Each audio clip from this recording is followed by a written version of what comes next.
हुनुहुन्छ सम्पूर्ण जति पनि इमानुएल गोस्पेल सोसाइटी च्यानल मार्फत जोडिएर रहनुभएका सबै मेरा शुभचिन्तक मित्रहरूलाई म हृदयबाट धन्यवाद साथै जय मसीह भन्न चाहन्छु।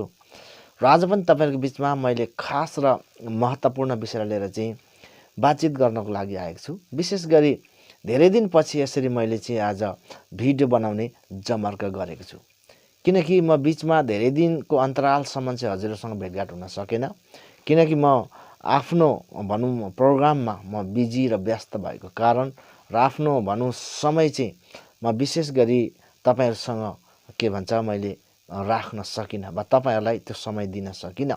तर पनि आज म तपाईहरुको बीचमा चाहिँ छोटो भिडियो मार्फत उपस्थित भएको छु र उपस्थित हुँदै गर्दा एकदमै खास हैन वा प्रत्येकलाई सुन्नुपर्ने एउटा जरुरी विषयलाई लिएर चाहिँ म बातचित गर्नको लागि आएको छु। त्यसले गर्दा हजुरले यो भिडियो हेर्दै गर्दा अन्तिमसम्म स्किप नगरिकन हेर्नुहोस्, त्यसो गर्नाले धेरै भन्दा धेरै आशिष पाउनुहुनेछ। र अर्को नम्बर कुरा चाहिँ तपाईहरु पहिलाचोटी यो च्यानलमा भिजिट गर्दै हुनुहुन्छ भनेदेखि च्यानललाई कम्पल्सरी सब्स्क्राइब गर्नुहोस्। त्यसो गर्नाले जब जब म यस्ता महत्त्वपूर्ण भिडियो अपलोड गर्दै गर्दा पहिलाचोटी नोटिफिकेसन तपाई समक्ष पुग्न सकोस् भनेर मेरो यो विनम्र अनुरोध छ।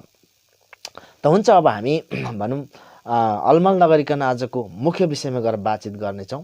विशेष गरी आजको विषय चाहिँ रहेको छ कि साँच्चै नै आज ख्रिस्टियनहरुले सैतान भन्दै गर्दाखेरि होइन वा ख्रिस्टियनहरुले सैतान भनेको चाहिँ को हो त भन्ने कुरालाई चाहिँ आज म तपाईहरुको बीचमा चाहिँ लिएर आएको छु।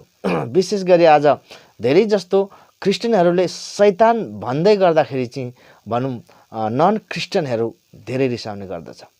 कतिले भन्दछ कि यिनीहरुले सैतान भनेको चाहिँ हिन्दूलाई हो र यिनीहरुले सैतान भनेको चाहिँ वा हिन्दूका देवी देवता वा ईश्वर भगवानलाई भनेका हुन् भन्ने कुरा चाहिँ धेरैले भन्ने गर्दछ। त्यसले गर्दाखेरि होइन आज हामी क्रिस्चियन होइनौं, हामीहरु शैतानका सन्तान हौं वा हामी शैतान हौं भनेर पनि कतिले भन्ने गर्दछ।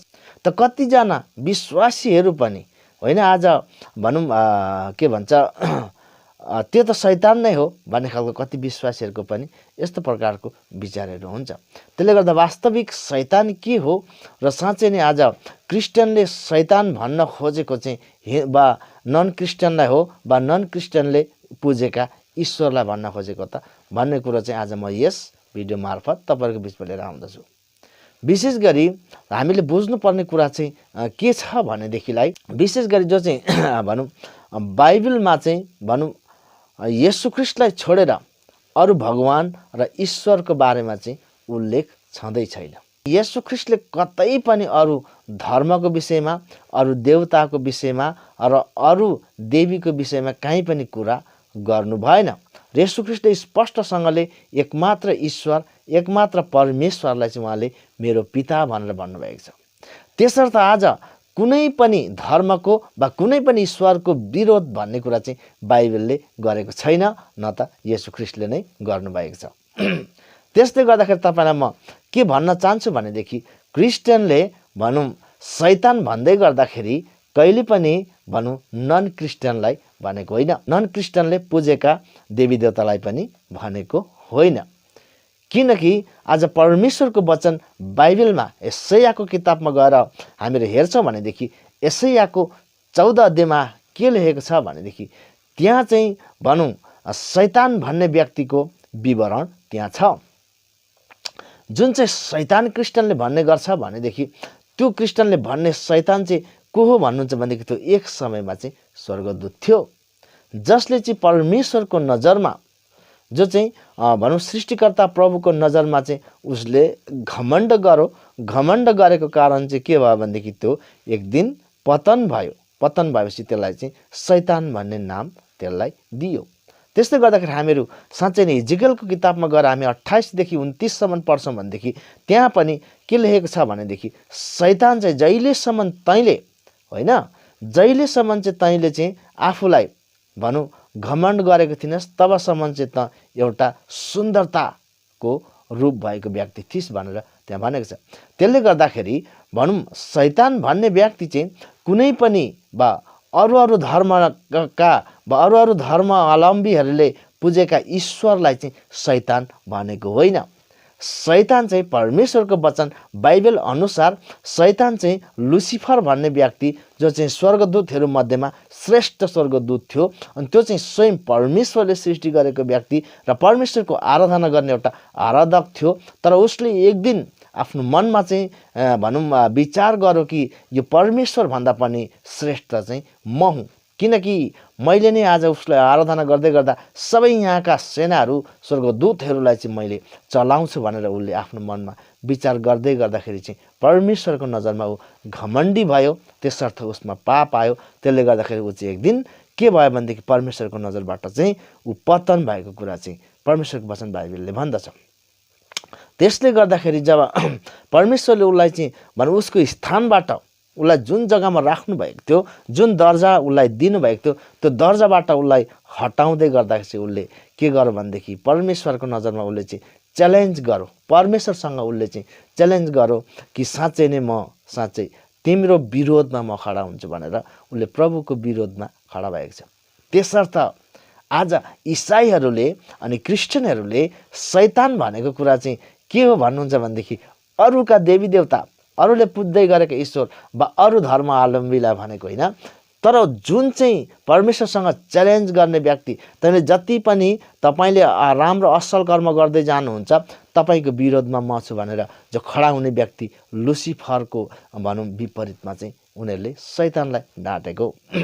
त्यस्तै गर्दाखेरि आज हरेक जति पनि भनौँ परमेश्वर प्रति फर्किँदै गरेको व्यक्तिलाई चाहिँ अनि नराम्रो काम सैतानले लिएर आउँछ अनि नराम्रा कुराहरूको जालमा उसले फसाउँछ। त्यस्तै गर्दाखेरि आज जो भनौँ सैतानबाट आउने कुरा चाहिँ के हो भन्नुहुन्छ, सबैभन्दा पहिला कुरा हुन्छ घमण्ड, क्रोध, रिस, डाहा, निन्दा, हिंसा, लोभ, लालच, होइन। अनि त्यस्तै गरी व्यभिचार, दुष्टता र यस्ता धेरै कुराहरू जब भनौँ नराम्रो खानपिन, नराम्रा बोली वचन, नराम्रा भनौँ कुमार्ग कुराहरू, यी सबै कुरो मानिसको जीवनमा जब आउँदै गर्दाखेरि चाहिँ त्यो दुष्टताले परमेश्वरको चाहिँ भनौँ विपरीतमा चाहिँ उसले ती सबै कुरा मानिसको जीवनमा लिएर आउँछ, मानिसका जीवनमा ती कुराहरू चाहिँ भनौँ पैदा गराउँछ। तसर्थ जब जब मानिसमा ती सबै कुरा आउँदै गर्दा चाहिँ अनि इसाईहरूभित्र पनि हामी क्रिस्चियनहरूले पनि प्रार्थना गर्दै गर्दाखेरि जब यी सब कुराहरू मानिसको जीवनमा आउँदैछ भनेदेखि आफैले आफैलाई अनि येशूको नाममा सैतान मबाट भागिजा भनेर प्रार्थना गर्ने गर्दछ। त्यस्तै गर्दाखेरि यो प्रार्थना गर्दै गर्दा बा यो सैतान भनेर डाँट्दै गर्दाखेरि चाहिँ भनौँ अइसाई बा भनौँ गैर इसाईलाई चाहिँ भनौँ यो डाँटेको होइन, तर त्यो चाहिँ जो चाहिँ उसको जीवनमा ल्याउने भनौँ विकृति कुराहरू होइन, जो विश्वासी बा चाहिँ कुनै पनि मानिसको जीवनमा ल्याउने विकृति कुराहरू ल्याउँदै गर्ने व्यक्ति चाहिँ सैतान हो। र त्यसले चाहिँ उसलाई लोभ, लालच, हिंसा, निन्दा, क्रोध, रिस विभिन्न कुराहरू उसले चाहिँ लिएर आउँछ। त्यसर्थ आज त्यो चाहिँ ल्याउने चाहिँ लुसिफर सैतान हो, त्यो चाहिँ परमेश्वरको विपरीतमा खडा भएको व्यक्ति हो भनेर चाहिँ विश्वासीहरूले त्यो थाहा गरेको कारण चाहिँ यी कुराहरू मबाट हटिजा वा सैतान त मबाट हटिजा भनेर चाहिँ प्रार्थना गर्ने गर्दछ। त्यसर्थ तपाईँहरूलाई म यो स्पष्ट भन्न चाहन्छु कि साँच्चै क्रिस्चियनले वा विश्वासीहरूले सैतान भनेको चाहिँ नन विश्वासीका ईश्वर वा नन विश्वासीलाई भनेको होइन, तर विश्वासीले सैतान भन्दै गर्दाखेरि चाहिँ भनौँ लुसिफरलाई डाँटेको वा उसको जीवनमा आउने विकृति कुराहरू, जो मण्डली बिगार्ने कुरा, मण्डलीमा फुट ल्याउने कुरा, लडाइँ झगडा आउने कुराहरू चाहिँ को निम्ति चाहिँ सैतान यीशुको नाउँमा दूर भइजा भनेर डाँट्दै गरेको भनेर म तपाईँलाई भन्न चाहन्छु। र यस विषयमा अझै धेरै कुराहरू भन्नुपर्छ, तर एउटै भिडियोमा सबै कुरा भन्दाखेरि चाहिँ भनौँ तपाईँहरूले पनि यी सबै हेरेर बुझ्न सक्नुहुन्न वा समय तपाईँहरूसँग हुन सक्दैन। त्यसले गर्दा म अर्को एपिसोडमा फेरि पनि यो विषयमा भिडियो बनाउने छु र आजलाई चाहिँ यतिमै बिदा पाऊँ। सबैलाई जय मसीह।